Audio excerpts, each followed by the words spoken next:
Մայրական մահացության համաշխարհային ցուցանիշը վերջին 15 տարում նվազել է 40%-ով, սակայն այսօր էլ յուրաքանչյուր 2 րոպեն մեկ ծննդաբերության ժամանակ մահ է արձանագրվում, հիմնական մասը սուբսահարյան եւ հարավային Ասիայի երկրներում։ 2000 թվականին եղել են մոտ 328 մահ 100,000 կենդանածինների հաշվով, հիմա ունենք 197 մայրական մահ 100,000 կենդանածինների հաշվով։ Այս ընթացքում բավականաչափ աշխատանքներ են իրականացվել։ Եթե նախկինում մայրական մահացության պատճառներն ավելի շատ մանկաբարձական էին, արյունահոսություն, սեպսիս, բարդ ծննդաբերություն, հիմա պայմանավորված են էքստրագենիտալ հիվանդություններով, տարբեր օրգան համակարգերի պաթոլոգիաներ, որոնք կարող են բարդություններ առաջացնել, եթե ժամանակին չկանխարգելվեն։ Մինչև 21 թվականը մեր երկրում եւս մենք ունեինք մայրական մահացության անբարենպաստ թվեր եւ որոնք մասամբ պայմանավորված էին կոവിഡ്ի համավարակով։ Ես ուղղակի օրինակ բերեմ, որ 20 թվականին 8 մայրական մահից 7-ը պայմանավորված էր կոവിഡ്ի բարդություններով։ Եվ ցավով պիտի նշեմ, որ դրան նպաստեց նաեւ հակապատվաստումային հակակարողությունը։ 2019-ից 21 թվականներին մեր երկրում մայրական մահացության ցուցանիշը եղել է 33, 2022-ից 24-ին ունեցել ենք ավելի դրական պատկեր։ Գրեթե կրկնակի անգամ նվազել է եւ կազմում է 17.9 100,000 ծննդի նկատմամբ։ 100,000 կենդանածնի հաշվով տեղի է ունեցել 17.9 մայրական մահ, այսինքն սա դեպքերի քանակը չի, սա հաշվարկային ցուցանիշ է 100,000 ծննդի նկատմամբ։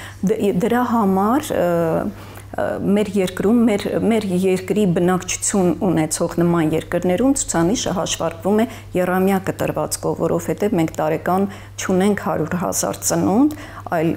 մոտավորապես 35-36,000։ Մի շարք միջոցառումներ նպաստել են մայրական մահացության դեպքերի նվազմանը։ Ցամաքային, այսպես ասած, սանավիացիայի ծառայության կանոնակարգումն է, այսինքն ցանկացած ծանր քրիտիկական վիճակում հղի տեղափոխվում է մարզից դեպի Երևան, ընդ որում սահմանվել են հերթապահությունների ժամանակացույց 3-րդ մակարդակի ռեանիմացիոն բաժանմունքներում, եթե նախկինում դա տեղափոխումը կազմակերպվում էր ընդհուպ մինչև այդ հիմնարկների տնօրենների իմացությամբ եւ համաձայնությամբ, հիմա ժամացույցի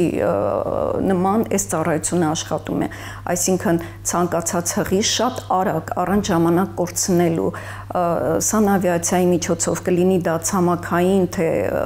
ուղղաթիռով, հեռավոր մարզերից բնականաբար ուղղաթիռով են տեղափոխվում։ Պետպատվերի շրջանակում հղիները առավել խորացված հետազոտություններ են անցնում, որոնք թույլ են տալիս հայտնաբերել տարբեր պաթոլոգիաներ։ ՄԱԿ-ի բնակչության հիմնադրամն օգնում է 2017 թվականից սկսած օգնում է նախարարությանը եւ մշակում է կլինիկական ուղեցույցներ, ինչպես վարել այս կամ այն հիվանդությունում եւ առաջին հերթին մեր շեշտը դրված էր այն պաթոլոգիաների վրա, որոնք որ ուղղակիորեն կարող են բերել մայրական մահացության աճին։ Այսինքն ունենք 50-ից ավելի մշակված կլինիկական ուղեցույցներ, գործելակարգեր։ Կցումներ են իրականացվել, մարզային կցումներ 3-րդ մակարդակի ծննդատներին եւ նրանք յուրաքանչյուր տարի ժամանակացույցի պետք է այցելեն մարզային բուժհաստատություններ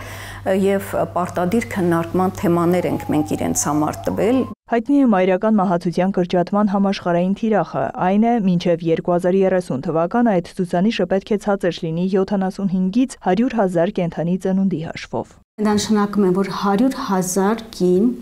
ծննդաբերած նրանցից գոնե 70-ից ավելի նվազ կանանց մոտ արձանագրվի մահ։ Հիմա 197-ը, պետք է լինի 70-ից նվազ։ Եվ դրա համար ըստ նաև այս զեկույցի պետք է ամեն տարի գոնե 15%-ով այս ցուցանիշը հետզհետե պետք է նվազեցնել, որպեսզի կարողանանք այս թիրախին հասնել։ Իդեպ առողջապահության նախարարության միջնորդությամբ հանրապետություն է ներկրվել էկլամպսիայի ժամանակ կիրառվող դեղամիջոցը, այն արդեն հասանելի է ծննդօգնություն իրականացնող բուժհաստատություններում։